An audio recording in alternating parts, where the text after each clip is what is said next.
কি রান্না করবে আজকে রাই? আমি রান্না করবো আমার ধরনের নুডলস। তুমি যেভাবে নুডলস খেতে পছন্দ করো সেরকম? হ্যাঁ। কিরকম? রসুন দিয়ে। আচ্ছা, ওকে। কি দিচ্ছ? তেল।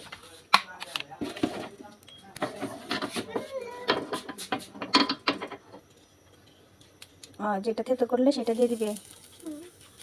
ওকে।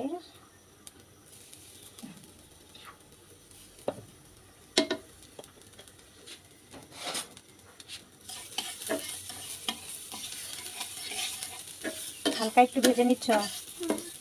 পেঁয়াজ দিবে? শুধু রসুন দিয়ে করবে? কিভাবে শিখলা তুমি এভাবে? আমি তো তোমাকে এভাবে দেখাইনি। আপির কাছ থেকে শিখেছ?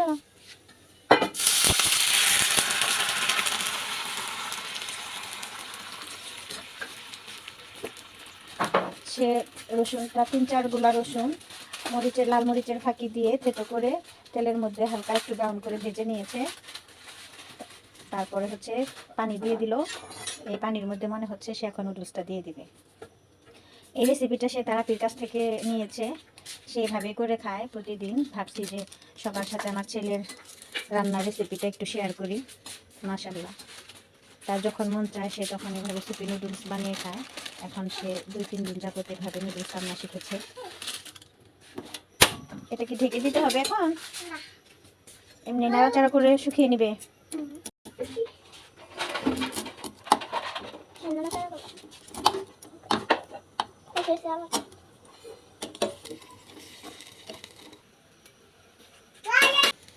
সে এখন একটা ডিম ভেঙে দিয়ে দিল।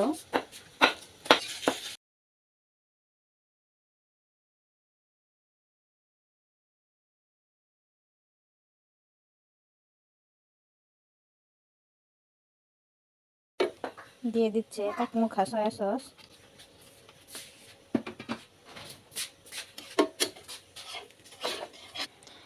সে একটু গরুর দুধ দিয়ে দিচ্ছে একটু ক্রিমি ক্রিমি ভাব আসার জন্য।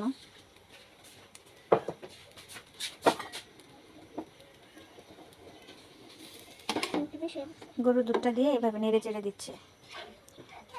দুধটা শুকিয়ে আসলে নামিয়ে নিবে। কাঁচামরিচ দিয়ে দিচ্ছে। সে কিন্তু ঝাল খেতে পারে না, দেখলাম একটু শুকনো মরিচও দিল, আবার একটা কাঁচামরিচও কেটে দিল। সে দেখলাম এখন একটু একটু ঝাল খাওয়া শিখছে। মাশাআল্লাহ, আমি তো খুবই খুশি। প্রতিদিন এভাবে নুডলস রান্না করে খায়। ভাবলাম যে আমার ছেলেটা বড় হয়ে যাচ্ছে, মাশাআল্লাহ, সবার সাথে তার রান্নার রেসিপিটা শেয়ার করি। সে ফ্রেঞ্চ ফ্রাই করতে পারে, চিকেন ফ্রাইও করতে পারে। সেই রান্নাগুলো সবার সাথে একদিন শেয়ার করবো ইনশাআল্লাহ।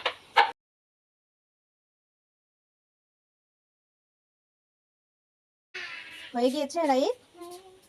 চুলা বন্ধ করে দিয়েছো? এভাবে নামাবে? ওকে,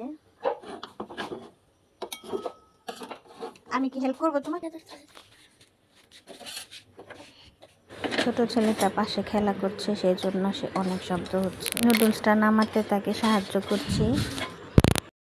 সৌন্দর্য বৃদ্ধির জন্য সে আবার উপর দিয়ে একটু চিলি ফ্লেক্স ছিটিয়ে দিল। আমি তো তার ক্রিয়েটিভ দেখে মাশাআল্লাহ মুগ্ধ। সবাই আমার বাচ্চাটার জন্য দোয়া করবেন যেন অনেক বড় মানুষ হয়। সে তার বোনকে টেস্ট করাচ্ছে কেমন হয়েছে। তার বোন তাকে 10-এর মধ্যে 10 দিয়েছে। তার ছোট ভাইয়ের জন্য সে আলাদা করে রেখেছিল। বাবু তো ঝাল খেতে পারে না, সেজন্য তার ভাইও তাকে মার্কস দিয়েছে।